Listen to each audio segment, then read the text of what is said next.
বেগম খালেদা জিয়ার জানাজা দেখে শেখ হাসিনা আর একবার হিংসা ক্রোধে জ্বলে পুড়ে ছাই হয়ে যাবে। শেখ হাসিনা বারবার বেগম খালেদা জিয়ার নিকটে পরাজয় হয়েছে।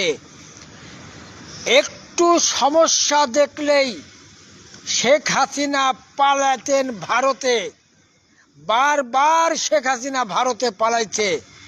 আর বেগম খালেদা জিয়া এত সমস্যার ভিতরেও দেশের জন্য জেল খাটলো, মার খেলো, লাঞ্ছিত হলো, তারপরেও দেশ থেকে পালায়নি। এই কারণেই শেখ হাসিনা বেগম খালেদা জিয়ার জানাজা দেখে হিংসে ক্রোধে জ্বলে পুড়ে ছাই হয়ে যাবে।